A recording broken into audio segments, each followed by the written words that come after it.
সুপ্রিয় দর্শক, শুরু হচ্ছে সিনোরা আমি এখন কি করব।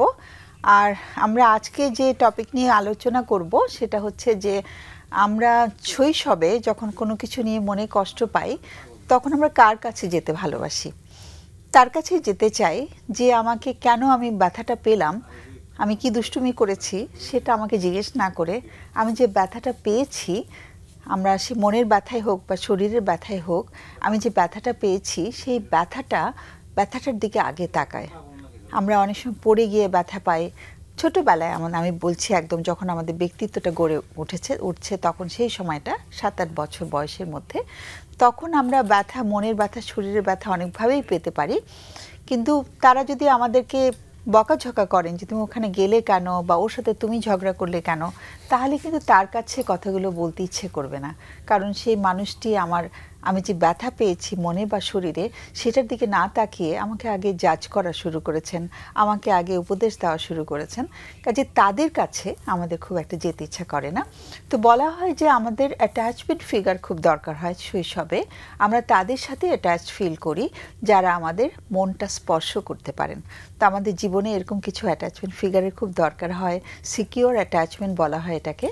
তখন আমাদের যে বেড়ে ওঠা বা আমাদের ব্যক্তিত্বটা যে তৈরি হওয়া সেটা খুব সুন্দরভাবে তৈরি হতে পারে। তা না হলে অনেক রকম মনে আঘাত নিয়ে আমরা যখন বড় হচ্ছি এবং পরিবেশ আমাদের সাথে খুব সুআচরণ করছে না, ভালো আচরণ করছে না, তখন আমরা কষ্টটা একটু বেশি পাই। কারণ শৈশবে যে কষ্টগুলো পেয়েছি সেটার রেশটা রয়ে যায়। অনেকের ধারণা যে ছোটরা কি বোঝে, কিন্তু একদমই আমরা জানি না যে শৈশবে কষ্ট পাওয়া মানুষগুলো তারা যে বড় হলে কিভাবে সাফার করে। আমরা যখন শৈশবটা শুনি আমাদের কাছে আসার পরে তখন বুঝতে পারি ব্যথাটা ওখান থেকে শুরু হয়েছে। তো আমি আর আলোচনাটা বাড়াতে চাইছি না, পরিচয় করিয়ে দিচ্ছি স্টুডিওতে যারা এসছে আমাদের অনুষ্ঠানে। একজন হচ্ছে আমির হোসেন সাজু, মোহাম্মদ আমির হোসেন সাজু, আজকে প্রথম আমাদের অনুষ্ঠানে। তোমাকে স্বাগত। তুমি আশা করছি আমাদের সঙ্গে একটা ভালো একটা সময় কাটাতে পারবে আজকে, আর একটা কন্ট্রিবিউশন রাখতে পারবে। আর আরেকজন হচ্ছে জোহরা পারভিন। তো জোহরা পারভিন এসছে অনেকবার এবং দুজনেই আজকে চিকিৎসা মনোবিজ্ঞানী অর্থাৎ ক্লিনিক্যাল সাইকোলজিস্ট। তো আমি ফ্লোরটা ছেড়ে দিচ্ছি তোমাদের উপরে। তোমরা এখন কে আগে বলতে চাও বলো। দুজনের দিকে তাকাচ্ছে, বলো। আমি বলি। আপনি যা বলছিলেন তার সাথে খুব বেশি যুক্ত করার বেশি একটা পাচ্ছি না। আমি ভাবছিলাম যে ব্রিটিশ মনোবিশ্লেষক আস্তে আস্তে ভাবছিলাম যে জন বলবির কথা, যেটা আপনি মাত্র অ্যাটাচমেন্ট কথা বললেন, যে আমরা যে আমাদের যে সহজাত একটা চাহিদা থাকে না ম্যাডাম, একটা শিশু যখন জন্মগ্রহণ করে তার সহজাত চাহিদাই ওটা যে অভিভাবকের সাথে তার একটা ঘনিষ্ঠ মানসিক বন্ধন হবে, অভিভাবক হবে যে যত্নশীল এবং প্রতিরক্ষামূলক। তো এই জিনিসটাই একটা গুরুত্বপূর্ণ বিষয় জানাটা, যে এটা একটা সহজাতই একটা চাহিদা। তো ব্যথা যখন একটা বাচ্চা পায়, সেটা শরীরে হোক মনে হোক, অলরেডি তো একটা ব্যথা পাইলো। এখন যদি গিয়ে কারণ যে জিজ্ঞেস করে, সেখানে তো প্রশ্ন যে বাচ্চাটা কতটুকু দোষী হয়েছে সেটা আবার বিচার করা, যে কেন এটা করলা, এই করলা, সেই করলা, তো ইতোমধ্যে একটা ব্যথা পেয়ে আসছে। তো ওই জন্য ওই সময়টায় তার কেয়ারটা নিশ্চিত, যত্ন করাটা নিশ্চিত, তার তো সিকিউরিটি দরকার, তার সেফ নিরাপদ একটা ফিল করার দরকার। এখানে ম্যাডাম আমার একটা ভাবনা হচ্ছিল যে কারণ যদি জিজ্ঞেসও করে কেউ কিভাবে কথাটা বলছে, যদি অনুসন্ধান করতে যে কিভাবে যে ব্যথাটা পাইলো, তার বলার ধরনটার উপর, ফেস, গলার স্বর, বডি ল্যাঙ্গুয়েজ, সেটা কারণ অনুসন্ধান করতেও, কারণ জিজ্ঞেস করতেও অসুবিধা নেই যদি অনুসন্ধান করে যে কিভাবে ঘটনাটাকে বিশ্লেষণ করার জন্য, বাচ্চাটাকে জাজ না করে, বিচার না করে। এটা খুবই গুরুত্বপূর্ণ।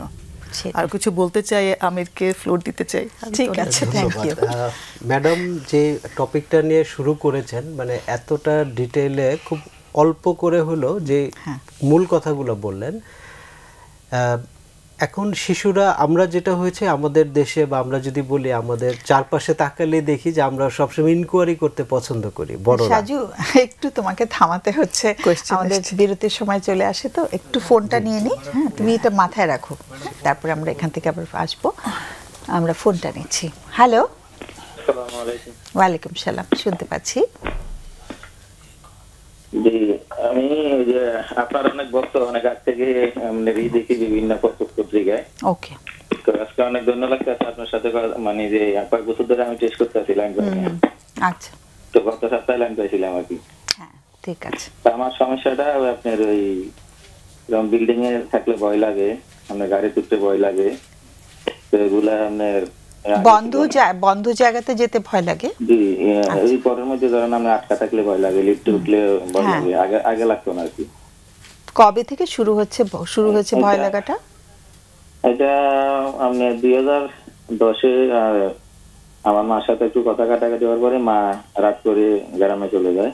আচ্ছা, তখন থেকে আমি একটু নার্ভাসতায় ভুগি। মানে আমার 1983-তে আব্বা মারা যায়। তো মার কাছে আমরা মানুষ হয়েছি, যে মানুষের কারণে মার সাথে সবসময় ছিলাম। তখন মা চলে যাওয়ার পরে আমার মনে হচ্ছে আমার দুনিয়াতে আর জানি কেউ নাই, আমি কার কাছে থাকবো, কি করবো, আমি হতাশ হয়ে গেছি একটু। মা কবে মারা গেছেন? মা মারা গেছে 2014-তে। 2014-তে? আচ্ছা, কথা কাটাকাটিটা কবে হয়েছিল? কথা কাটাকাটি হয়েছিল 2010-এ। আচ্ছা, যে আম্মা রাগ করে চলে যাওয়ার পরে আমি একটু নার্ভাস হয়ে গেছি, মনে করলাম আমার বাবাও নাই, মাও নাই, আমি এখন কি করবো, মানে হয়ে গেছি। আচ্ছা, পরে আম্মা মনে করেন আমার বাসায় আসতো, কিন্তু কিছু কইতো না, ওই পান মুখে দিয়ে আসতো। মানে আমার অনেক দিক ছিল আর কি, কোনো বিষয় কিছু হইলে সহজে আর এটা আপোষ করতো না। কে আপোষ করতো না? মা? হ্যাঁ, মা। তো মা 2014-তে মারা যাওয়ার পরে ধরেন আমি আরো নার্ভাস হয়ে গেছি, যেমন আমার কেউ নাই। আচ্ছা, ভাই বোন? ভাই বোন আমরা 4 ভাই 3 বোন। আমি হইলাম ভাইদের মধ্যে 4 নম্বর, আর বোন একটা আছে আমার ছোট, বিবাহিত সবাই। আমি বিবাহিত, আর এক ছেলে এক মেয়ে, বয়স 45। আচ্ছা, তো এখন আমি আগে ফ্ল্যাট বাড়িতেই ছিলাম, এখন ওই বয়বিতে লাগার পরে এখন আমি 3 ছেলে আছি। তো আমার ওই বয়ের জন্য আমি এখন বিল্ডিং এ ওই যে রানা প্লাজার ভাঙাচুরা দেখছিলাম, ওইগুলা দেখার পরে একটা ভয় লাগছে। এখন বিল্ডিং এ থাকলে মনে হয় যে ওই হঠাৎ যদি কোনো দুর্ঘটনা ঘটে। ওকে, রানা প্লাজার ঘটনাটাও আরেকটা কারণ হিসেবে করেছে আর কি। এটা দেখেছি। আর এমনি ওই অনেক সময় যে বিল্ডিং এ আগুন লাগে বা যে গ্যাসের বোতলে আগুন ধরে যায়, এগুলা আবার গাড়ি উঠলেও ভয় লাগে। এগুলা ছিল না, আগে ছিল না আর কি। আমি নিজেও একসময় ড্রাইভার ছিলাম 2010-এর দিকে। তো এগুলা মানে ইদানিং যে হয়েছে আর কি। তার ভিতরে আবার 2014 সালের পরে একবার ওই সুমনা ক্লিনিকে ডাক্তার আনোয়ার হোসেনকে দেখাইছিলাম, সাইকোলজি। উনি এন্ডেক 50 আর ডিসেপিন 0 সাইকিয়াট্রিস্ট হবেন, সাইকোলজিস্ট না।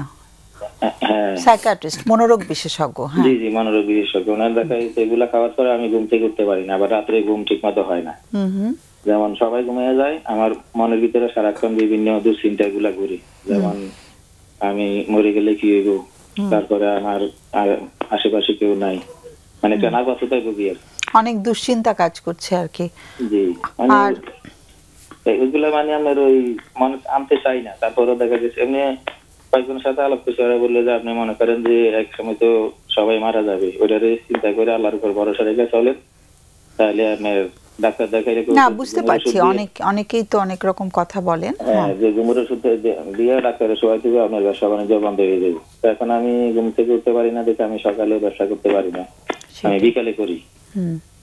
আচ্ছা, সকালবেলা ঘুমটা মানে অনেক বেশি কষ্ট হচ্ছে, ঘুম ছেড়ে উঠতে। মানে ঘুমটা ধরেন ঘুমাতে রাতে 1টা বাজে, তো দেখা গেছে আপনার হয়তো আধা ঘন্টা 1 ঘন্টা আগে উঠেছি, ঘুম আসে না।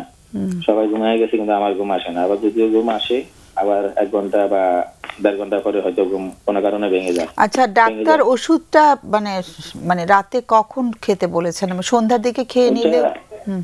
ওটা বলছে ঘুমানোর 2-3 ঘন্টা আগে খেলে বলবো। আমরা ডিসেপিন 0 মানে একটু আগে খেয়ে নিলে ঘুমটা একটু আগে চলে আসতে পারতো কি? পারতো। এগুলো তো আমি ওষুধ প্রায় 8-9 বছর যাবত ওষুধ খাই না, একবারে খেয়েছিলাম ওষুধ। আচ্ছা, ও এখন ওষুধ চলছে না কোনো? না, এখন ওই আপনার ওই দোয়া দুটো চড়ি এগুলা সবসময় সারাক্ষণ যে গিটার এগুলা মনের ভিতরে রাখি, এগুলা করার থেকে আর কি কিছুটা স্বাভাবিক লাগছে। আচ্ছা, একটু একটা প্রশ্ন করে আমার অতিথিদের কাছে চলে যাব। শৈশবটা কেমন কেটেছিল? আজকে আমরা শৈশব নিয়ে কথা শুরু করেছিলাম। শৈশবটা মানে অনেক ভাই বোন ছিল, তো 7 জন না, 7 ভাই বোন। হ্যাঁ, তো কেমন ছিল? মানে তখন বাবা মার কাছ থেকে সময় পাওয়া যেত কিনা, বা মানে কোনো পরিবারটা কি যৌথ পরিবার ছিল কিনা? না, যৌথ পরিবার ছিল না। আমরা তখন আমার 5 বছর 6 বছর হবে এই সময় আব্বা মারা যায় 1983-তে। আচ্ছা, বাবার কোনো স্মৃতি আছে কি? হ্যাঁ, বাবার সাথে আমি ঢাকা আসছি। বাবার সাথে স্মৃতিগুলো আমার সব মনে আছে, মানে ছোটকালের সব স্মৃতি আমার মনে আছে। কিভাবে মারা গেছেন বাবা? আমার আব্বা ছিলেন আপনার এই ঢাকা ময়দান মিল মসজিদে করতে, তো দেশে যাওয়ার পরে কুকুরে কামড় দিয়েছিল। কুকুরে কামড় দেওয়ার পরে উনি ঢাকা এসে চিকিৎসা করতে খুব কষ্ট পেয়ে মারা গেছেন।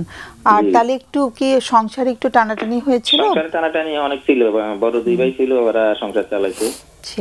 তো আমরা ছোটই ছিলাম। সেটাই 89-90 থেকে একটু কাজে যোগ দিছি, এবং সংসারের অভাব দেখে বড় ভাই মানে বেশ একটা যুদ্ধ করেই চলতে হয়েছে আর কি, তাই তো? আর ছোটকালে একটু ভয় ছিল, এটা হলো আপনার আমার এই মা থেকে বিভিন্ন ওই দিনফরি রেগুলার গল্প টল্প শোনার পরে থেকে অনেক সময় রাতে অন্ধকারে ভয় লাগতো, মনে হয় যে পিছিয়ে দিয়ে কি আসতেছে, এই জিনিসটা একটু কাজ করতে পারে। কিন্তু এখন যে ওই বিল্ডিং এ ওঠা বা বিভিন্ন গাড়িতে ওঠা এগুলা যে ভয় লাগে, এগুলো আগে ছিল না। হ্যাঁ, মানে এখন এটা অন্য একটা উপসর্গ হয়ে গেছে। ঠিক আছে, আমি আমার যা জানার আছে আমি জেনে নিলাম। নিশ্চয়ই আমরা চাইছি এখান থেকে বেরোতে। আমি একটু আমার অতিথিদের কাছে যাচ্ছি, ওদের কোনো প্রশ্ন থাকতে পারে, তোমাদের প্রশ্ন থাকা করো। দর্শক, জাস্ট একটা বছর বলেন তো, মোট কত মাস বা বছর আপনি এই বিষয়গুলোতে ভুগতেছেন? এই যে যেটা বললেন গাড়িতে ওঠা। 2010-এ ওই যে আমার সাথে কথা বলার পরে একটু আঘাত পেয়েছি। আঘাত পাওয়ার পরে এই বয়টা তখন ছিল না। এই বয়টা শুরু হয়েছে 8-9 বছর আগে।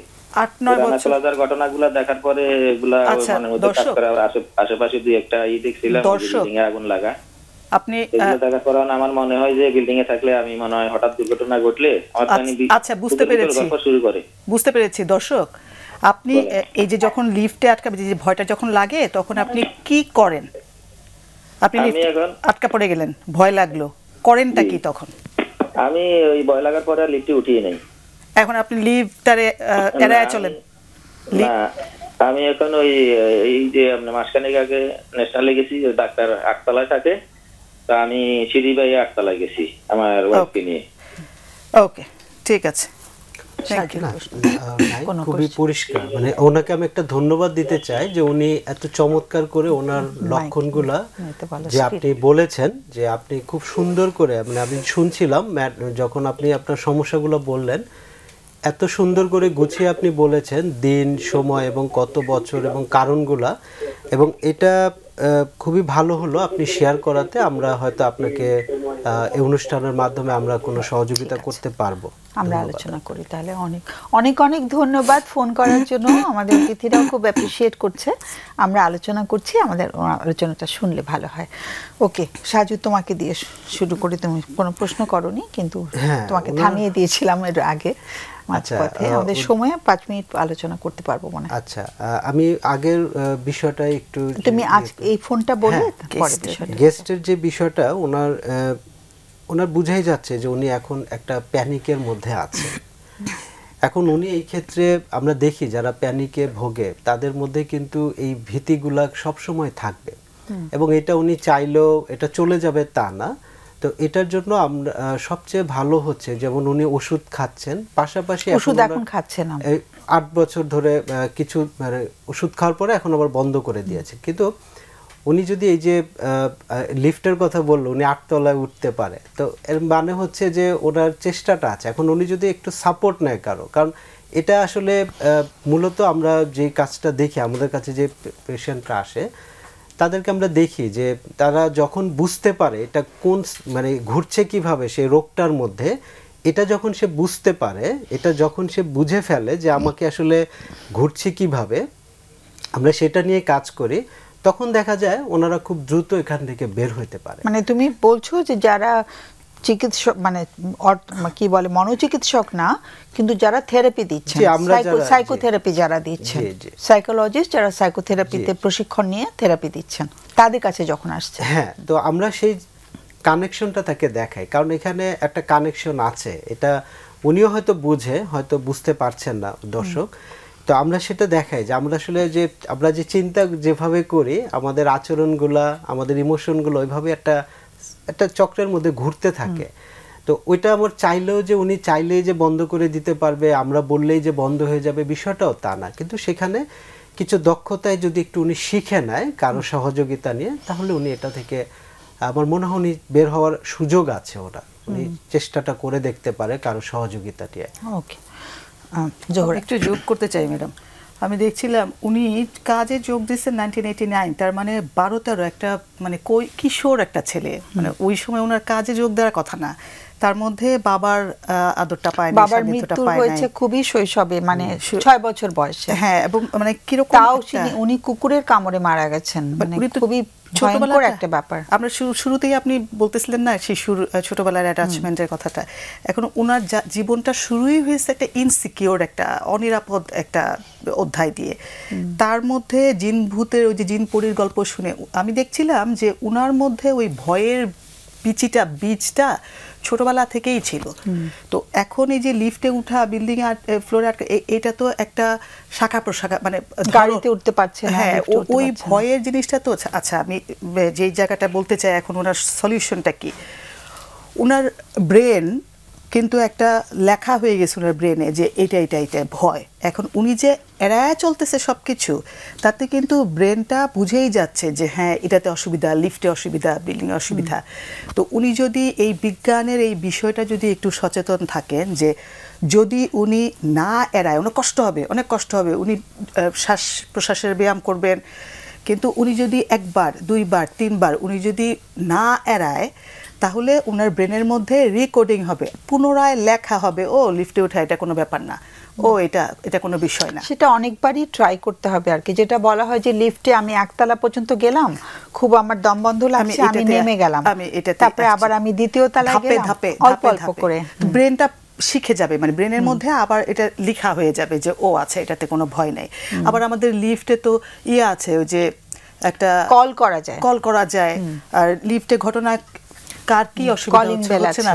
তো এইভাবে করে যদি আমরা যেভাবে চিন্তা করি সেভাবেই আমাদের মনটা হয়, সেভাবেই আমাদের আচরণ হয়। এটা একটা বিজ্ঞানসম্মত একটা সূত্র। তো উনি এটা ভাবতে পারেন, এই যে এই আলোচনা থেকে এই জিনিসগুলো উনি মাথায় রেখে, আপনি যেটা বললেন যে ধাপে ধাপে চেষ্টা করা।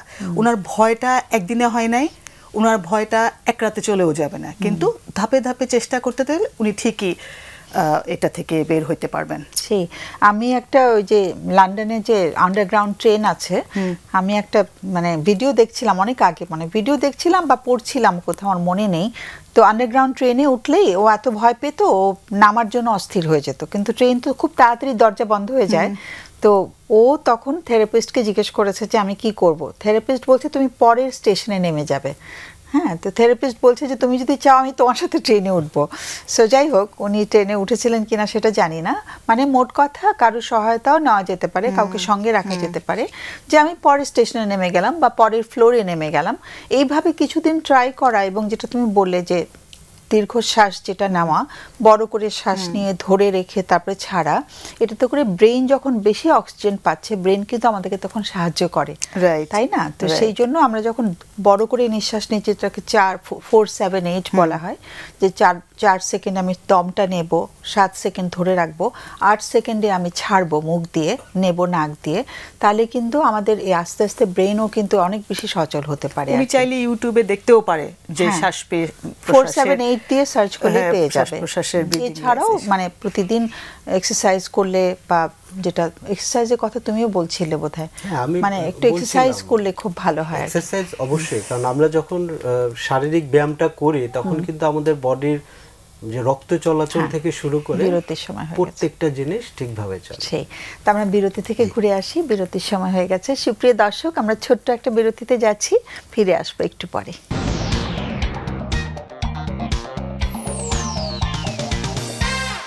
সুপ্রিয় দর্শক, আমরা ফিরে এলাম বিরতির পর। আর আজকে আমরা যে টপিক নিয়ে বা বিষয় নিয়ে আলোচনা শুরু করেছিলাম সেটা ছিল যে অ্যাটাচমেন্ট ইস্যু নিয়ে, অর্থাৎ সিকিউর অ্যাটাচমেন্ট। যে ছোটোবেলাতে আমরা যার কাছে মনের বা শরীরের ব্যথা নিয়ে যাই, সে মানুষটি আমার ব্যথাটা আগে দেখছে কিনা, নাকি আমাকে আগেই শাসন করছে, বা আমাকে কোনো মানে কোনো পরামর্শ দিচ্ছে। তো যাই হোক, আমরা সেই বিষয়টার মধ্যে একটুখানি ঢুকতে পেরেছি, বেশি ঢুকতে পারিনি কারণ আমাদের ফোন এসে গেছিলো। আমাদের একজন দর্শক বন্ধু কল করেছিলেন, সেটা আমরা মোটামুটি হয়তো বেশ কিছু কথা বলা হয়েছে। আমরা বিষয়টার উপরে যেহেতু আমাদের একজন অতিথি কথা বলতে পারিনি, আমি একটু তার কাছে যাচ্ছি। সাজু, আমির হোসেন সাজু, বলো, তুমি একটু বলছিলে, তোমাকে থামিয়ে দিয়েছিলাম। ধন্যবাদ ম্যাডাম। যেটা বলছিলাম যে আজকের যে টপিকটা, যে শিশু অবস্থায় যখন শরীরে বা মনে ব্যথা পেলে আমরা যে কার কাছে যেতে ভালো লাগে এবং যে আমাকে জিজ্ঞেস না করে, আমি যেটা বলছিলাম যে আমরা আসলে সবসময় ইনকোয়ারি করতে খুব পছন্দ করি, কিছু হলে ইনভেস্টিগেশন, কিন্তু একটা বাচ্চা সে কিন্তু এটার চেয়ে তার ওই সময় দরকারটা হয়, যেটা আপনিও বলছিলেন, আপাও বলছিলেন, যে ওই সময় তার যে প্রয়োজনটা ওটা আমরা শুনি না। এখন কেন শুনি না? এর বড় কারণ হলো আমরা সবসময় প্রশ্ন করতে পছন্দ করি।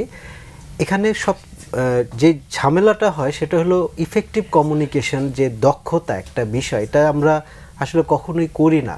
হয়তো আমরা ব্যক্তিগত জীবনেও করি না, বা আমাদের ওইভাবে বেড়ে ওঠার সময় ওটা আমরা নিজেরাও করি না, শেখাইও না। পাশাপাশি এর ফলে যেটা হয় যে ট্রাস্টের যে বিষয়টা, আমি বলি যে ট্রাস্ট, এমপ্যাথি এবং ইফেক্টিভ কমিউনিকেশন, তিনটা জিনিসের যখন গ্যাপ হয়, তখনই আজকের যে টপিকটা নিয়ে ম্যাডাম আজকে আলোচনা হচ্ছে আমাদের, কেউ বাচ্চাটা তখন কারোর সাথে শেয়ার করতে চাইবে না, কারণ সে দেখে যে সে যা বলতে চায়, সে যা বলতে চায়, কিন্তু যে শুনবে সে তাকে উল্টো প্রশ্ন করছে, সে তখন আস্থাটা পায় না, এবং সে বুঝে নেয় যে সে আমার বিষয়টা বুঝবে না।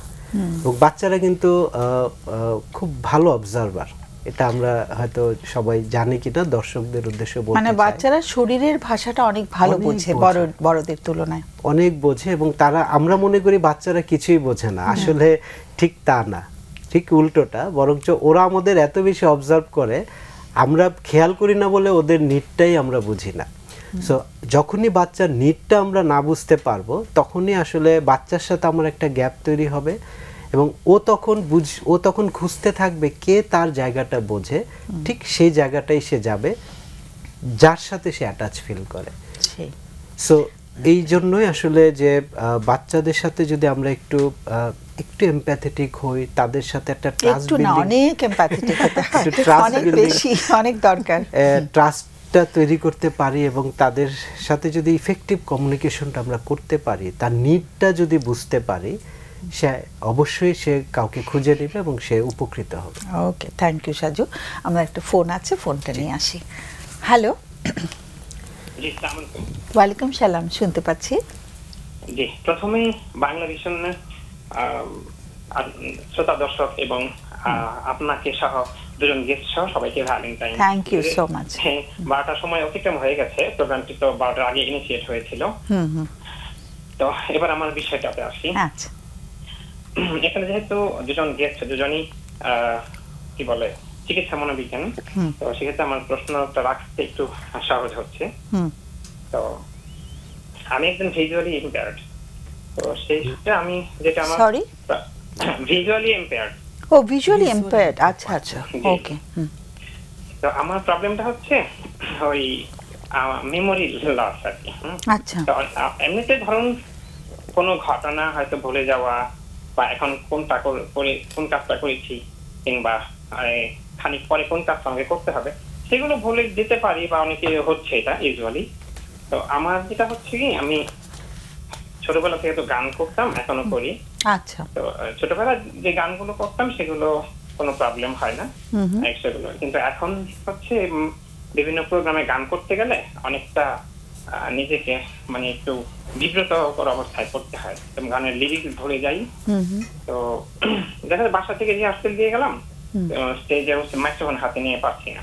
আচ্ছা, এখন যেটা হচ্ছে, অনেক শিল্পীরা আছেন গানের খাতা পাণ্ডুলিপি হাতে নিয়ে যান, তো আমার পক্ষে তো সেটা সম্ভব হয় না, যেহেতু ভিজুয়ালি ইম্পেয়ার্ড। আচ্ছা, একটু থামাচ্ছি। আমার মনে হয় আমাদের দর্শকরা অনেকে হয়তো ভিজুয়ালি ইম্পেয়ার্ড কথাটা বুঝতে পারছে না, একটু যদি আমি ব্যাখ্যা করি, কোনো অসুবিধা আছে নাকি? You want to? No problem. আচ্ছা, মানে ভিজুয়ালি ইম্পেয়ার্ড দর্শকদের উদ্দেশ্যে আমি বলছি যারা আমরা চোখে দেখতে পাচ্ছি না আর কি। ওকে, ঠিক আছে, এবার কন্টিনিউ করলে ভালো হয়। আমরা সমাজেরই ব্যক্তি। তো যাই হোক, এখন হচ্ছে যেটা হচ্ছে, তো যারা সাইটেড পার্সন আপনাদের মতো, তো শিল্পী আর্টিস্টরা তারা তো হচ্ছে গানের পাণ্ডুলিপি হাতে নিয়ে যায়, তারা চোখ মেলে তাকিয়ে গান করে ফেলতে পারে কমপ্লিটলি। তো আমার ক্ষেত্রে যেটা হয়, যেহেতু আমাদের ব্রেইল সিস্টেমে লেখাপড়া, তো আমি সেটাও ট্রাই করেছি। তো ব্রেইল একটা পেপারে আমি গান লিখে নিয়ে যাই, তো এক হাতে মাইক্রোফোন থাকে, আরেক হাতে হাত দিয়ে ধরে ধরে পড়তে হয়, এটাও একটা সমস্যা হয়, দেখা যায় লাইনটা হারিয়ে ফেলি। এখন মেমোরি স্ট্রং রাখতে গেলে কি ধরনের টিপস অবলম্বন করা উচিত, কিংবা মানে মেডিকেল কোনো ট্রিটমেন্ট আছে কিনা, কোন ধরনের নিউট্রিয়েন্ট ঘাটতি থাকলে সে হতে পারে, হ্যাঁ, এই ধরনের বিষয়গুলো যদি একটু আলোচনা করতে পারেন। Excellent question. আচ্ছা, এই সমস্যাটা কবে থেকে বেশি হচ্ছে? আমার হচ্ছে গত মানে স্পেসিফিক তো মনে নেই, আইডিয়া করে ভাবেন 3-4 বছর বা এরকম হবে। আচ্ছা, আগে মেমরি নিয়ে অসুবিধা হতো না, তাই তো? না, এখনো চাইলে আমি 10 বছর আগের কথা মনে করতে পারি, 20 বছর আগের কথা মনে, ছোটবেলা কি হয়েছিল আর ছোটবেলায় যে গানগুলো করতাম সেগুলো, হ্যাঁ, কোনো সমস্যা হয় না। বয়স কত এখন? বয়সটা কত? 47। আচ্ছা, পরিবারে মাত্র শুরু হলো আর কি। পরিবারে কে কে আছেন? আমার পরিবারে এখন বর্তমানে আমার ওয়াইফ আছে, আমার চিলড্রেন, এক ছেলে এক মেয়ে। আচ্ছা আচ্ছা, ওকে। ওদের সহায়তা পাওয়া যাচ্ছে তো না অসুবিধা হলে? হ্যাঁ, সেটা তো ঘরে পাচ্ছি। আমি এখন হচ্ছে যখন কোন একটা স্টেজে পারফর্ম করতে, না আমি বুঝতে পারছি, মানে হয় না যে অনেক ক্ষেত্রেই তো সহায়তা লাগে। আমি মানে গানের সময়কার কথা বলছি না, অন্যান্য ক্ষেত্রেও আর কি, তাই তো? অবশ্যই সাপোর্ট পাচ্ছি। ওকে, সাপোর্টটা তারা দিচ্ছে, যে শুনে অনেক ভালো লাগলো।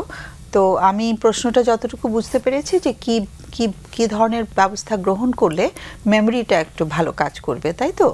যেটা আমি আরেকটা জিনিস হচ্ছে, যেটা আপনারা মানে সাইকিয়াট্রিস্ট তো না আপনারা? না আমরা সাইকোলজিস্ট, সবাই আমরা সাইকোলজিস্ট, প্র্যাকটিসিং সাইকোলজিস্ট আর কি। এখন হচ্ছে আপনারা এটাও আমাকে একটু আইডিয়া দিতে পারেন যে কি করলে কনফিডেন্স লেভেলটা বাড়ানো যায়? ও, থ্যাংক ইউ। হ্যাঁ, excellent. Okay, so we got 2 questions.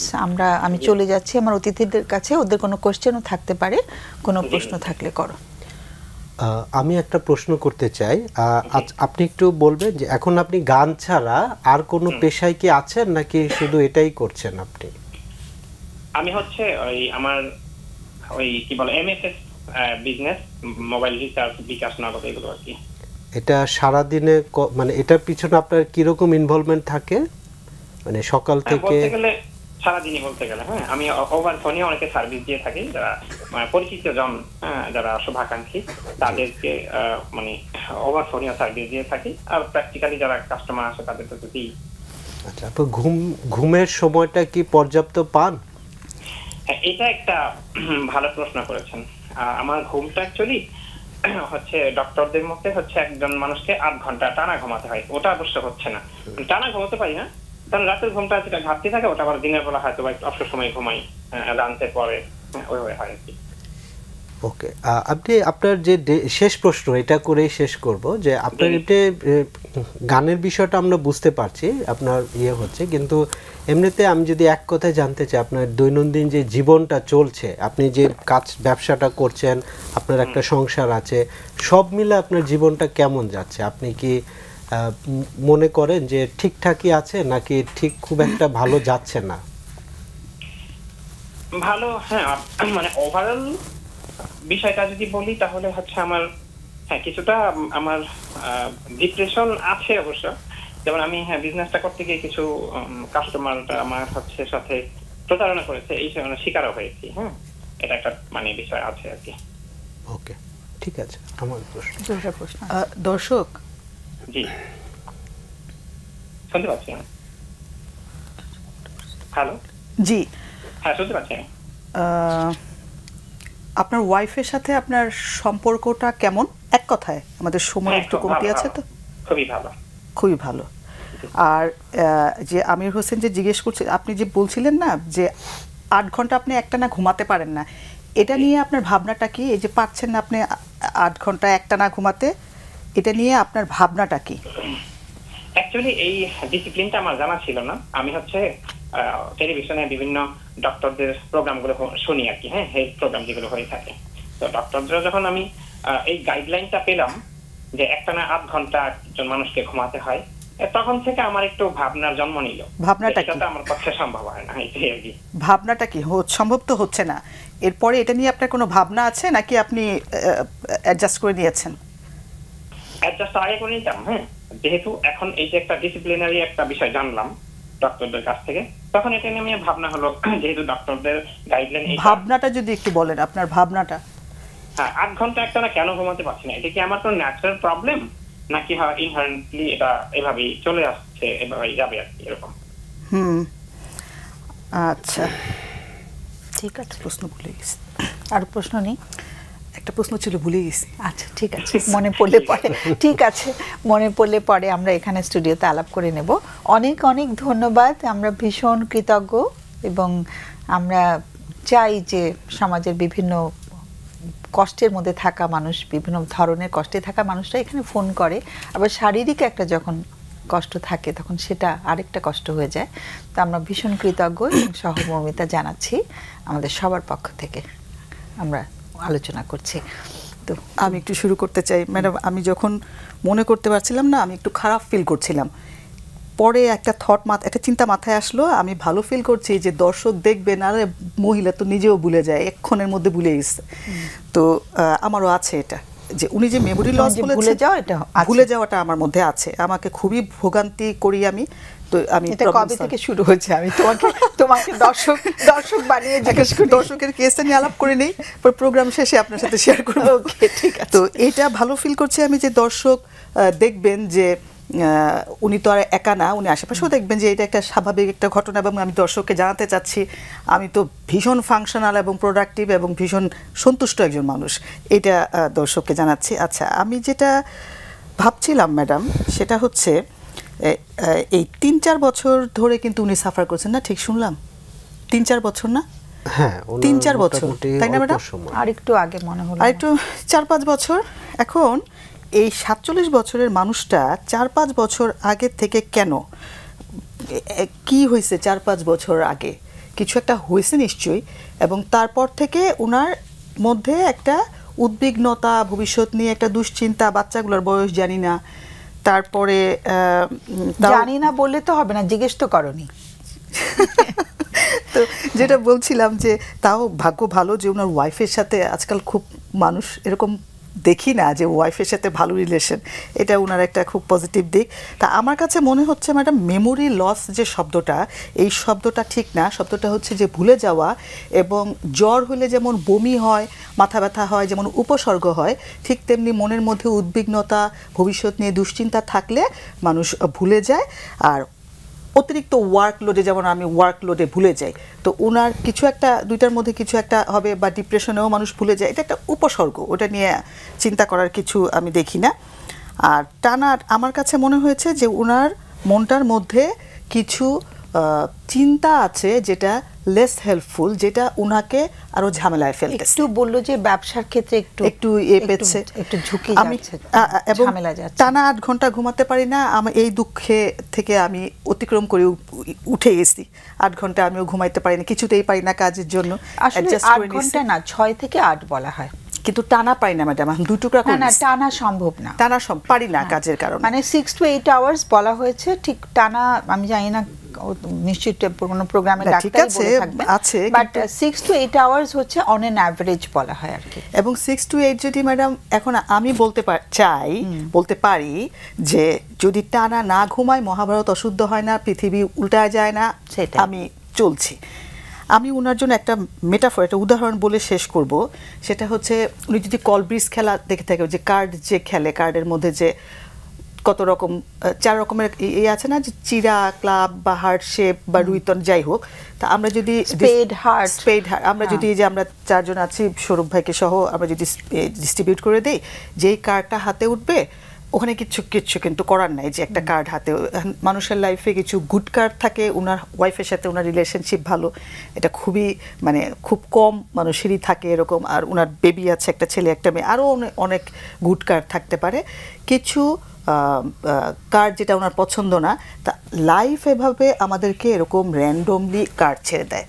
উনি পৃথিবীতে, উনি যদি এখন, উনি তো শুনছেন দেখছেন, উনি পৃথিবীতে একটা মানুষ পাবেন না যে কিনা পচা কার্ড পায় নাই। পচা মানে আমরা যেটা পছন্দ করি না, একটা মানুষ পাবে না। কিন্তু উনি হ্যাপি মানুষ পাবে, কারণ হ্যাপিনেস খুবই আপেক্ষিক, হ্যাপিনেস আসে চিন্তা থেকে। তো ব্যবসা যা হয়েছে হয়েছে, যে এই যে মেনে নেওয়াটা, আচ্ছা ঠিক আছে, it is what it is, ওনার চোখের যে ব্যাপারটা।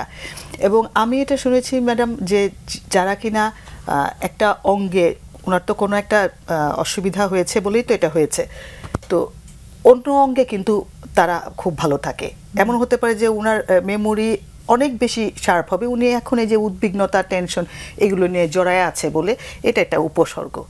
আমি ওনাকে বলবো এই জায়গাটায় ইট ইজ হোয়াট ইট ইজ, যেটা হয়ে গেছে মাথা দুই টুকরা করে ফেললেও তো অতীত ফিরে পাবে না। আর যা কিছু করুক, ফিউচারটা আমাদের হাতে নাই, নিয়ন্ত্রণে নাই। তো আমি লাস্ট সেন্টেন্স এটা বলবো যে যেটা হাতে নাই, নিয়ন্ত্রণে নাই, সেটা টেনশন করে, আর যেটা হয়ে গেছে পিছিয়ে আনতে পারবো না সেটা চিন্তা করে প্রেজেন্ট নষ্ট করা কোনো মানেই হয় না। এইটা আমি ওনাকে বলবো যে প্রেজেন্টে থেকে ওনার যা কিছু আছে পজিটিভটাকে ফোকাস করে উনি যদি করেন, তাহলে ওনার আসলে মেমোরি লস হয় নাই, উনি ঠিক আছে।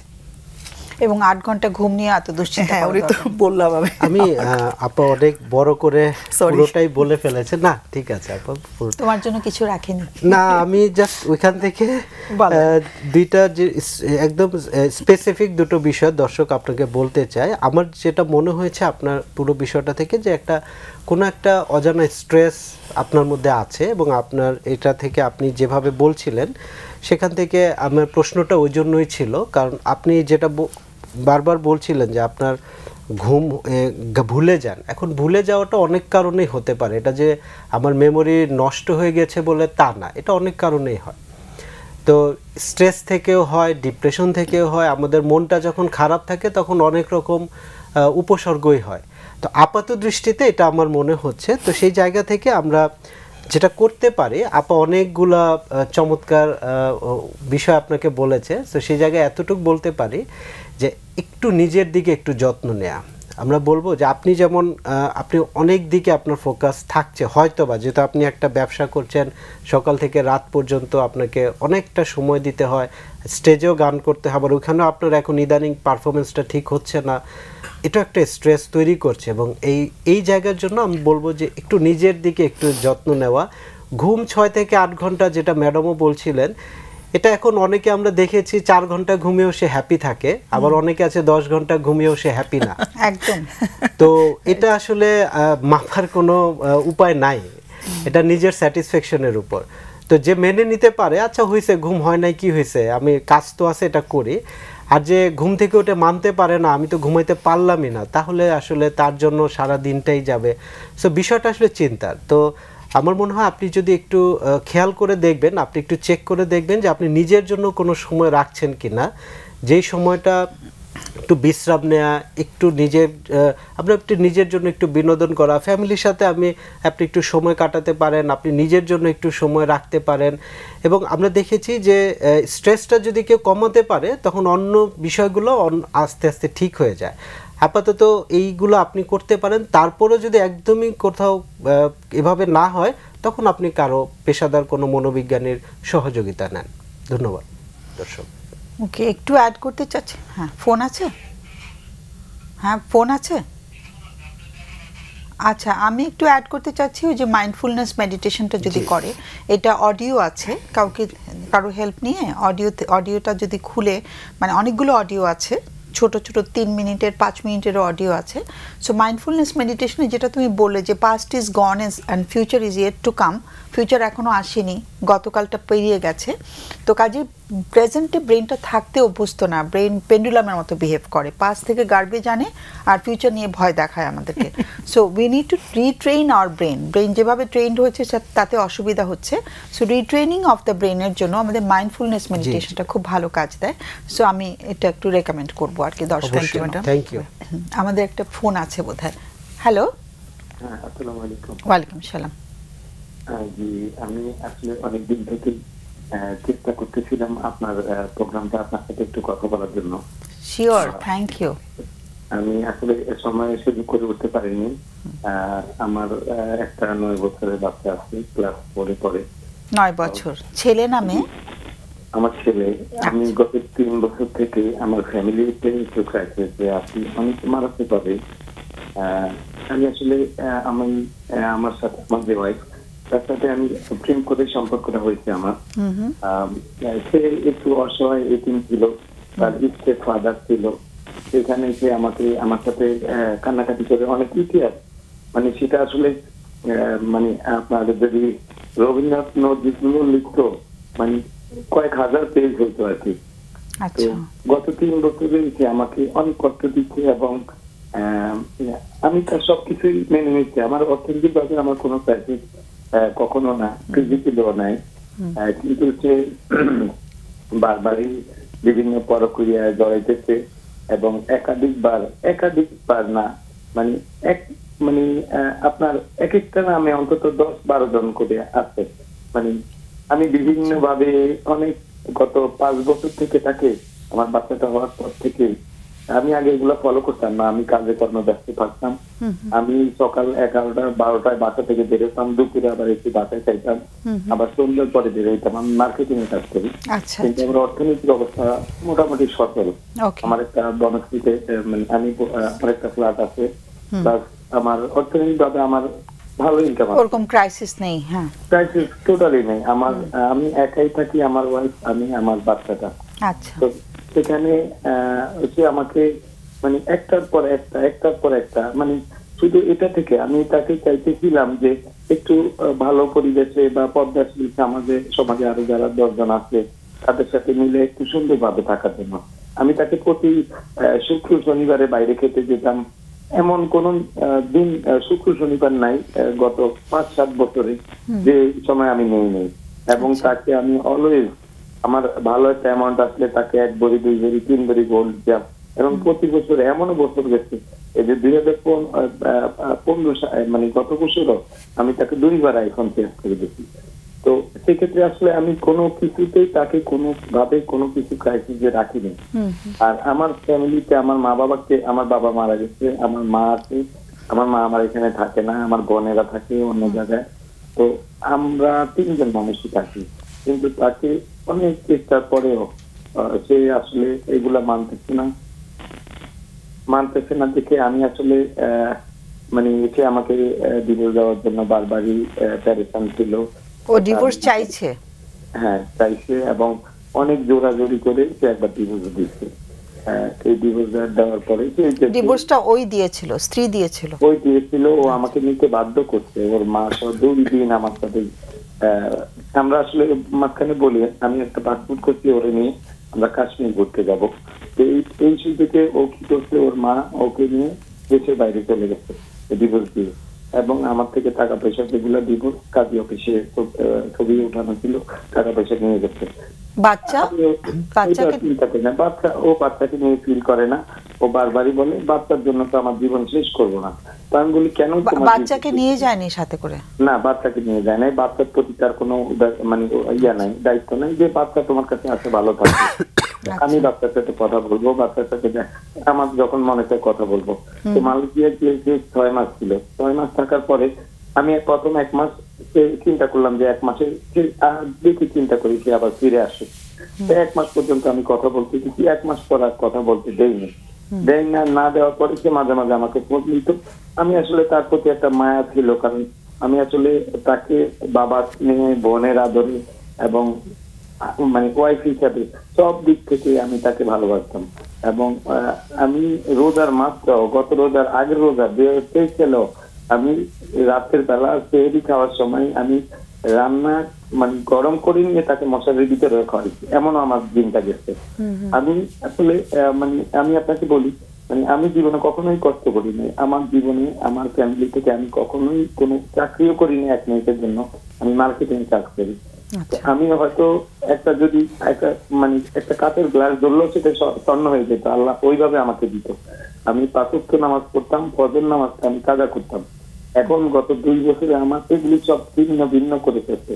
তো তাকে যখন আমি এগুলো বলি যে তুমি এগুলো থেকে তাকে আমি লাস্টে যেদিন আমি বসুন্ধরা থেকে ডায়াবরি গোল্ড কিনে দিয়ে আসছি, আমি বাসায় ডিভাইস লাগাই রাখছি তাকে সন্দেহ করার জন্য।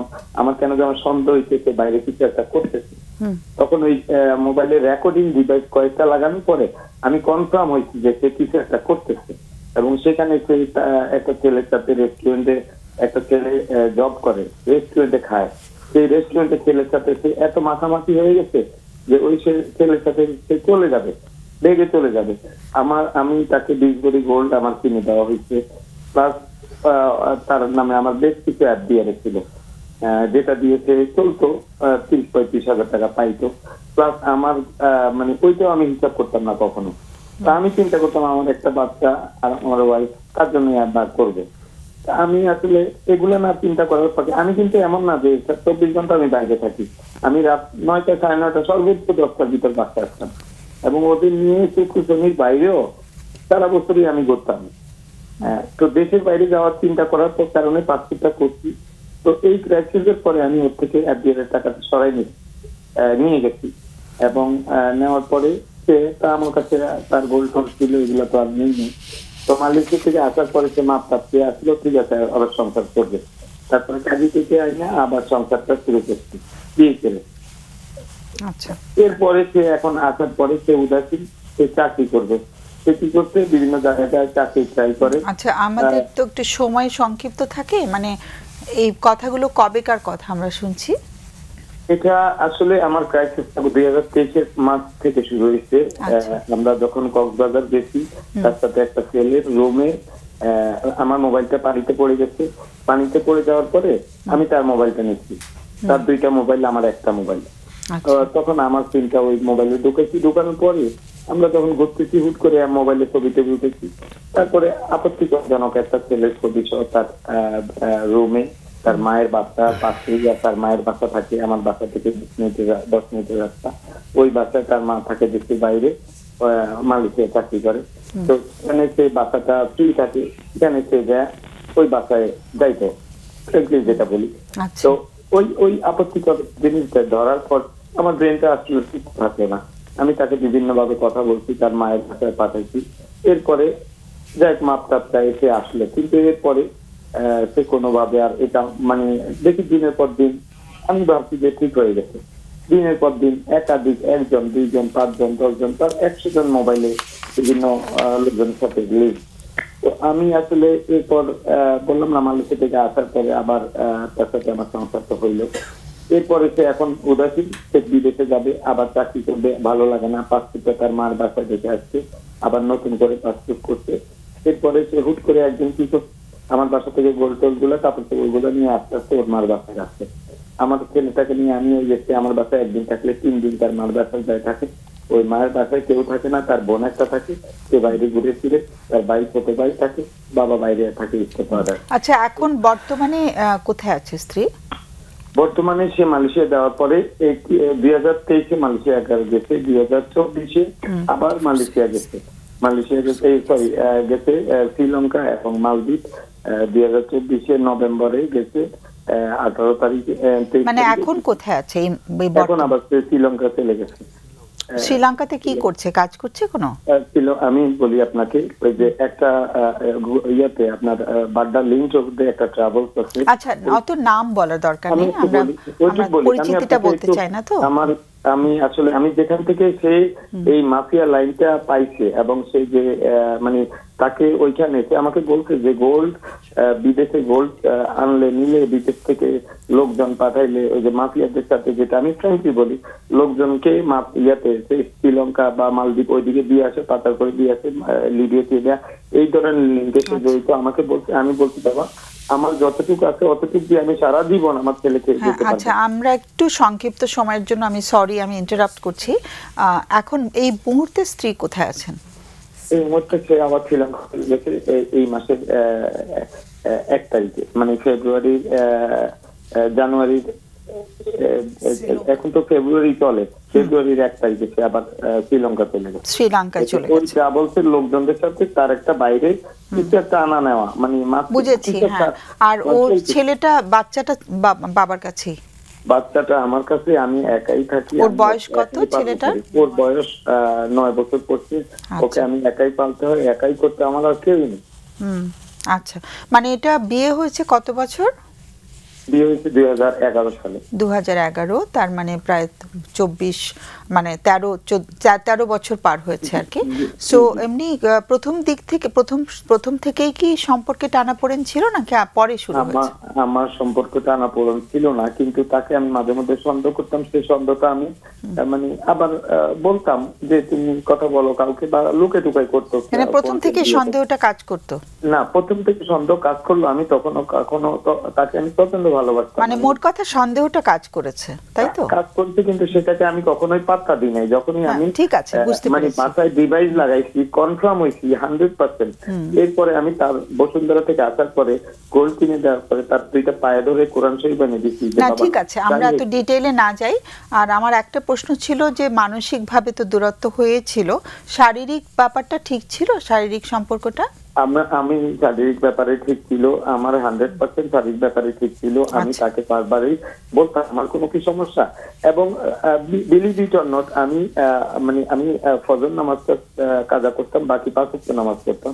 আমি আপনাকে বলি, আমি বাধ্য হয়েছি আমার নিজের ফিজিক্যাল রিলেশনটা কতটুকু রিয়েল আছে কিনা 100% করার জন্য আমি বাইরে গিয়ে আমি চেষ্টা করছি যে আসলে কি আমি সঠিক আছি কিনা। এবং একজনের সাথে আমি রিলেশন করে আমি দেখছি যে আমি পারফেক্ট আছি কিনা, কিন্তু সে তার কথায় আমি পারফেক্ট আছি, বাট তার স্বাধীনতা নাই। সে বলতেছে আমি স্বাধীন থাকবো। ঠিক আছে, একটু আমাদের অতিথিদের কিছু প্রশ্ন থাকবে, তো ওখান থেকে কিছু কথা চলে আসবে। আমার মানে শেষ প্রশ্নটা হচ্ছে যে আজকে কি চাওয়া আমাদের কাছ থেকে? আজকের প্রশ্নটা কি? আমি আসলে এখন আসলে একটা বাজে ডিসিশনে চলে যাচ্ছি। তার সাথে এই যে চলে যাওয়ার পরে আমি তাকে একটা ডিভোর্স লেটার পাঠাইছি। আবার আমাদের কাছে প্রশ্নটা কি? আমি বলতেছি কি, আমি প্রশ্নটা আমি একটু আমাদের সময় দেন। আমি গত কয়েকদিন আগে তাকে আমি নিজে থেকে একটা ডিভোর্স লেটার পাঠাই দিয়েছি, কারণ সে হচ্ছে 3য় আবার চলে গেছে দেশের বাইরে। 1 মাস থাকে, 1 মাস পরে একটু প্রশ্নটা করে ফেললে ভালো হয়, কেন আমাদের অতিথিরা বসে আছেন তো। আমি চাইতেছিলাম আজকের জন্য প্রশ্নটা পেলে ভালো হতো। হ্যাঁ, আপনার সাথে কি আমি সরাসরি বসে আমি আমার ফ্যামিলিতে কারোর সাথে এই ব্যাপারগুলো শেয়ার করতে পারি না? মানে মোট কথা মানে শারীরিক মানে সরাসরি বসে সেশন নেওয়ার যা সম্ভব কিনা। আচ্ছা ঠিক আছে, এটা আমরা এখন অনুষ্ঠানের মধ্যে তো আমাদের বলা সম্ভব না। আমাদের অতিথিদের কাছে একটু যাচ্ছি, মানে মোট কথা কারো কাছে গিয়ে একটু বসে মানে সেশন নিলে অনেক ভালো হবে, এটা আমরা সবাই অনুভব করছি। একটু আমি চলে যাচ্ছি অতিথিদের কাছে। তোমার প্রশ্ন করো তাড়াতাড়ি। ম্যাডাম বয়স কি বলছিলেন? হ্যাঁ, ক্লায়েন্টের বয়স কত? ক্লায়েন্টের বয়স কত? আর ওয়াইফের বয়স 47 মনে হয়। একটু বয়সটা আবার বলে। আমার ওয়াইফের বয়স 35। না, ইওর এজ? হ্যাঁ 35। আমার 42। আপনার 42 আর ওয়াইফের হচ্ছে 35। আমি আরেকটা কথা বলি। দর্শক যদি একটু বলতেন যে একদম এক লাইনে, হ্যাঁ প্লিজ, আমাদের সময়টা কম তো। বাবার স্নেহে ভালোবাসতাম, এটা একটু বলবেন যে বাবার স্নেহে কথাটার মানে কি, একদম ছোট করে প্লিজ। স্ত্রীকে বাবার স্নেহ দিয়ে ভালোবাসতাম। আমি কথাটা এবার বলছি, তার স্ত্রী ফাদার ছিল, সেখানে সে আদর যত্ন পাইতো না। তার মাদার বাইরে। দর্শক একটু অনুগ্রহ করে একটু শুনবেন, আমাদের তো সময়টা কম, আবার অন্যরাও ফোন করতে চাইবেন। তো আপনি যদি একটু বলতেন, এইটাকেই যদি একটু বলতেন যে বাবার স্নেহে ভালোবাসতাম, এটাকে এক লাইনে একটা উদাহরণ বা একটা ব্যাখ্যা। আমি এটা কেন বুঝাইতে চাইছি, তার বাবা কেন উনি বুঝতে করতে পারবেন না। সরি, হ্যাঁ সরি, উত্তরটা দিয়ে দিলে ভালো হয়। বলছি যে ভাইয়ের স্নেহে বাবার স্নেহে আমি তাকে, মানে বাবা থাকলে যেভাবে মানুষকে আদর করে ওভাবে ভালোবাসা, মানে ওভাবে ভালোবাসতাম। ভাইয়ের, বাবার, হাজবেন্ড সবকিছু মিলে মানে আমি 3 ভাবেই তাকে মানে আদর স্নেহ। আচ্ছা ঠিক আছে, ধন্যবাদ। দর্শক আমার আরেকটা প্রশ্ন, আপনি এই সম্পর্কটার মধ্যে থাকতে চান কেন? প্রধান কারণটা কি? একটা কারণ। প্রধান কারণটা হলো আমি এক মায়া, দ্বিতীয়ত হইলো আমার ছেলেটা মানে কোনো ব্রোকেন ফ্যামিলিতে, আমি আরেকটা বিয়ে করব, আমার ছেলেটা ব্রোকেন ফ্যামিলিতে বড় হবে। আর তৃতীয়ত কখনো আমার এখানে আসতেই হবে, বাধ্য হবে সে আসতে। কারণ হলো তার পায়ের নিচে মাটি নাই, তার ফ্যামিলিতে ওইভাবে ইস্টাবলিশ না ফ্যামিলি, সে হয়তো ঘুরতেছে জিততেছে, ওই যে অবস্থার কথা বলছি না, তাকে মায়া জালে বিভিন্ন প্রতারণামূলক আশ্রয় দিতেছে গিয়ে তাকে কোটি কোটি টাকার মালিক বানাবে। ঠিক আছে, ধন্যবাদ আপনাকে। একটাই প্রশ্ন, আপনার ছেলে, তার বয়স যেহেতু 9 বছর, সে কি চাচ্ছে, সে কি চায়, সে কার কাছে থাকতে চায়? বলছে যে মাকে তুমি জেলে দাও, তাহলে সে আমাকে বলতেছে সে আপনার কাছেই থাকতে চায়। সব দেখছে, আমার ছেলে সব জানে, ছেলে আপনার কাছে থাকতে চায়। আমি ছেলেকে এখনো আমি 2-3 বেলা ভাত আমি আমার হাতে খাওয়াই, ছেলেটা এখনো আমার হাতে খাচ্ছিল। এই জন্য আদর ভালোবাসা এতটুকু রাখছি যে এখনো দুপুরে আমি বাইরে গেলে ফোনটা দিয়ে এসে খাওয়াই দিয়ে আবার বাইরে যেতাম। আচ্ছা, ঠিক আছে, ঠিক আছে, থ্যাংক ইউ। প্রশ্ন নেই। অনেক অনেক ধন্যবাদ। বুঝতে পারছি যে অনেক অনেক বেশি মনোবেদনা হচ্ছে, অনেক কষ্ট লাগছে, সবকিছু মিলিয়ে আমাদেরও মানে মনে হচ্ছিল যে খুব কষ্টে পড়ে গেলে যেরকম হয় সেভাবে অনুভূতি হচ্ছে। আমরা আলোচনা করছি, হ্যাঁ, আমাদের আলোচনাটা শুনলে খুব ভালো হয়, আমাদের অতিথিরা আলোচনা করবে। তুমি আলোচনা করো, শুরু করো আগে। আমার ওনার প্রতি সমবেদনা, যে খুবই কঠিন একটা সময় উনি পার করছেন এবং 9 বছরের ছেলেটাকে নিয়ে। আসলেই সময়টা ওনার জন্য খুবই কষ্টের। এখন উনি একটা সমাধান চাচ্ছে। উনি যে পরিস্থিতির মধ্যে দিয়ে যাচ্ছে, এটা এমন একটা পরিস্থিতি যেখানে আসলে উনি চাইলেও এই মুহূর্তে হুট করে কোনো সিদ্ধান্ত উনি নিতেও পারছেন না, উনি ওনার ওয়াইফকে ছাড়তেও পারছেন, উনি একটা কনফ্লিক্টের মধ্যে আছেন। একটা প্রশ্ন আসলে করা দরকার ছিল, ওয়াইফকে এখনো ভালোবাসে কিনা উনি।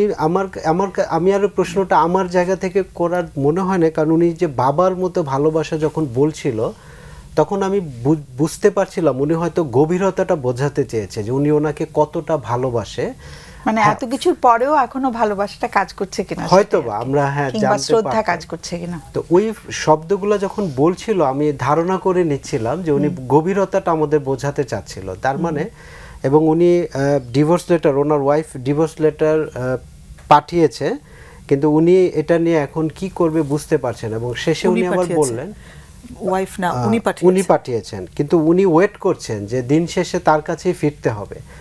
তো এই যে উনি ওয়েট করছেন, উনি আবার তার জন্য ওয়েট করছেন, আবার তার বিরুদ্ধে তার কিছু বিষয় আছে। সো পুরো বিষয়টা আসলে ওনাকে মানসিকভাবে দিন দিন ভাঙছে। আমি বলবো এইটাকে সবার আগে আসলে একটু গুরুত্ব দেয়া, কারণ ওয়াইফ অ্যাডাল্ট, উনিও অ্যাডাল্ট, দুইজনেই অ্যাডাল্ট।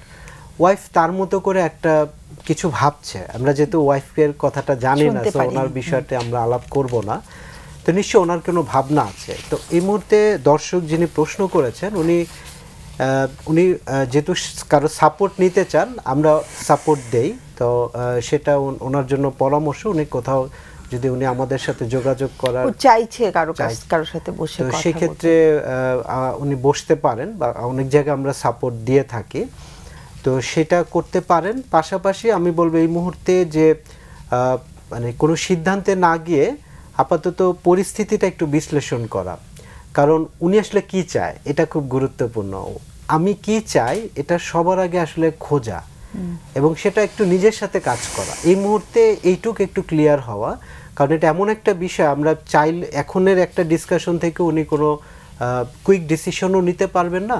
কিন্তু আমি মনে করি এই মুহূর্তে ওনার হাতে একটা সময় পেয়েছেন, উনি বিষয়টাকে একটু পজিটিভলি যদি দেখেন, উনি একটা স্পেস পেয়েছেন, ওনার কাছে কিছু ইনফরমেশন আছে, সব মিলে উনি একটা অ্যানালাইসিস করতে পারেন যে আমি আসলে কী চাই এবং কি হইলে আসলে এখান থেকে বের হওয়া যায় এবং দুইজনেই ভালো থাকতে পারি বা আমরা ভালো থাকতে পারি, এইটুকু উনি এখন করতে পারেন। আমার কাছে মনে হয় দর্শক এইটুক এখন নিজের সাথে কাজ করা এবং নিজের মানসিক স্বাস্থ্যের একটু যত্ন নিতে পারেন। সেটা ঢাকা বিশ্ববিদ্যালয়ে যে দুটো সেন্টার আছে, কলা ভবনের 4 তলার 5 তলায়, ওখানে গিও সেশন নিতে পারেন। নাসিরুল্লাহ সাইকোথেরাপি ইউনিট 4 তলায় এবং department of counselling and education psychology 5 তলায়। তো আপনি ঢাকা ইউনিভার্সিটি কলা ভবনে এসে যোগাযোগ করলে সেখানেও সেবাটা পেতে পারেন। আমি একটু ভাবছিলাম, আমি ওই জন্যই প্রশ্নটা করেছিলাম যে বাবার স্নেহে বলতে উনি কি বুঝেন। আমার কাছে মনে হচ্ছিল যে এটা ওয়াইফের দিকটা শুনতে পারলে ভালো হতো। অনেক সময়, আমি দর্শকের কথা জানি না, অনেক সময় আমরা দেখি যে কাগজে কলমে আমরা হাজব্যান্ড ওয়াইফ আছি, কিন্তু মানসিকভাবে আমি যদি বাবার জায়গায় থাকি তাহলে তখন ওই ইন্টারাকশনটা কথোপকথন বা চালচলন আচরণ ওইটা একটু ভিন্ন হয়ে যায় এবং দর্শকের কথায় আমার মনে হচ্ছিল এত অল্প কিছুতে তো পুরোটা বোঝা যায় না, যতটুকু আমি বুঝছি, আমি ভুলও হতে পারি, এটা তাহলে মাইনাস করে দিলেই হবে। দর্শক যতবার গোল্ডের কথা বলেছেন, যতবার উনি খাওয়ার জিনিস কিনে দেওয়া, দেশের বাইরে যাওয়ার পাসপোর্ট এবং গোল্ড, আমার কাছে মনে হচ্ছিল যে ভালোবাসার সংজ্ঞা এটার পার্থক্য থাকে। ব্যক্তি যদি মনে করে, একজন ব্যক্তি মনে করে যে আমি খুব ভালোবাসতেছি, এরপর তো তোমার অন্য কোনো দিকে তাকানোর কথা না বা যাও ইত্যাদি ইত্যাদি। আর হয়তো এমন হতে পারে যে এই গোল্ড বা এই জিনিসগুলো ওনার ওয়াইফের চাহিদা ছিল না। মোবাইল ডিভাইস লাগানো, প্রশ্নটা করলে ভালো হতো। মোবাইল ডিভাইস যে লাগানো, এখন আমার ধারণা দর্শক বলে বসবে আমি তো এটা শুরুতে লাগাইনি, এটা তো আমি অনেক পর এরপর থেকে আমি এখন এই যে মোবাইল ডিভাইস লাগা, দর্শক যে উত্তরটা দিবেন উনি মনে করছেন যে আমি তো এটা এখান থেকে লাগিয়েছি, আমি তো ডে 1 থেকে লাগাইনি, কিন্তু ওনার সন্দেহটা ডে 1 থেকে ছিল। এবং আমরা অনেক সময় আমাদের আচরণগুলো বুঝতেও পারি না যে আমরা ভালোবাসি, আমরা যত্ন করি, কিন্তু খেয়ালের অভাবে আমার কিছু আচরণ আমার সহধর্মিণী বা সহ পার্টনারকে আহত করতে পারে। তো আমি একটু ভাবছিলাম যে ওনাদের সম্পর্কটা শুরু থেকেই হাজব্যান্ড এবং ওয়াইফ হিসেবে আসলে পরিণতিতে পেয়েছিল কিনা মানসিকভাবে। আমরা তো শুধু কাগজে কলমে হাজব্যান্ড ওয়াইফ হই। তো এখন তো ডিভোর্স লেটার তো পাঠাই দিছে।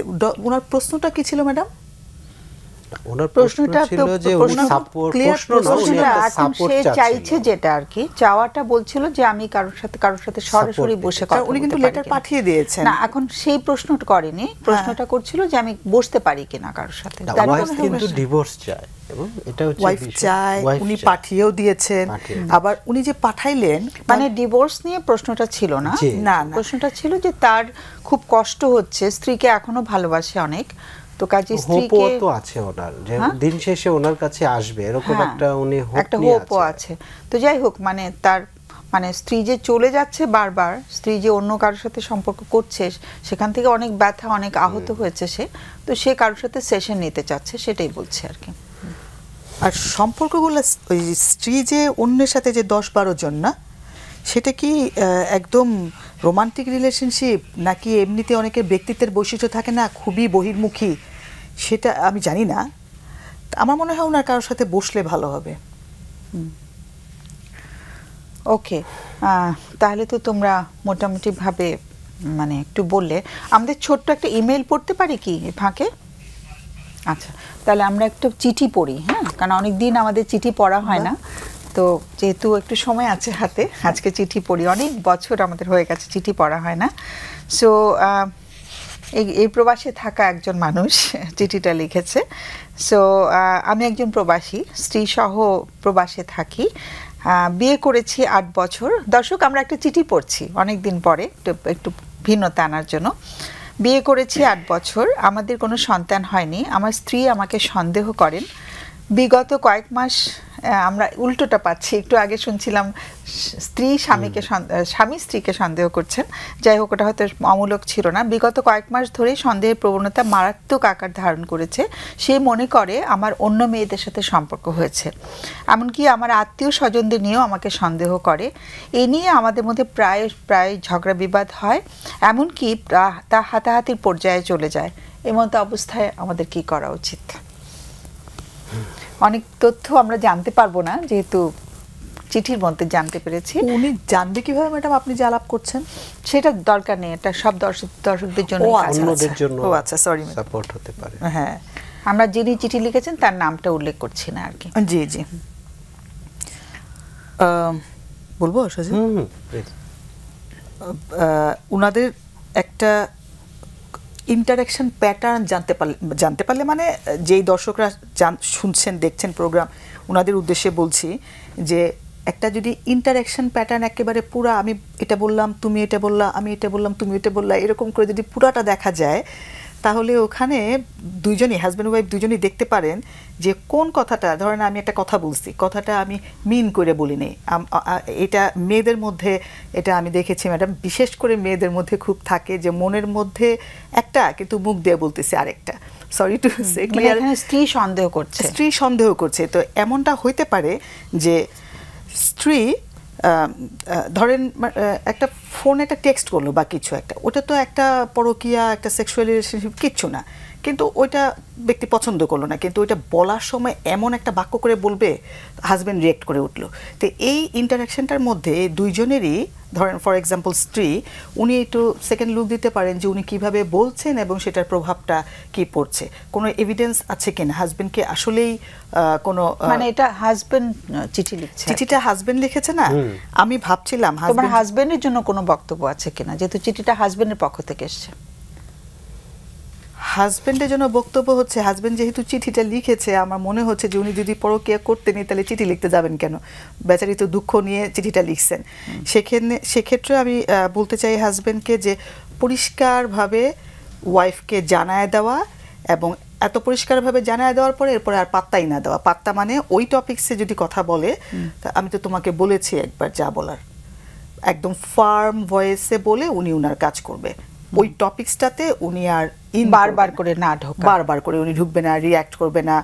উনি এভাবে ভাবতে পারে যে আচ্ছা আমার ওয়াইফ আমাকে অনেক ভালোবাসে, আমাকে কারোর সাথে ও একদম শেয়ার করতে চায় না, ও আমাকে এত ভালোবাসে, আচ্ছা ঠিক আছে ওর একটু সন্দেহ হচ্ছে, আর বেশি হলে সাইকোলজিস্টের কাছে নিয়ে যাবে। ওকে, আমি শুধু এতটুকু বলবো স্পেসিফিক যে আমরা যেহেতু সন্দেহের কথা বলেছেন, দর্শক যিনি চিঠিটা লিখেছেন উনি আমাদের শুনছেন কিনা, তো সন্দেহ অনেক কারণে মানুষ করে, যেহেতু এটা সম্পর্কের ক্ষেত্রে হয়েছে আমরা ওইটুক মাথায় রাখলাম, কিন্তু এর আরও অনেকগুলো কারণ থাকতে পারে।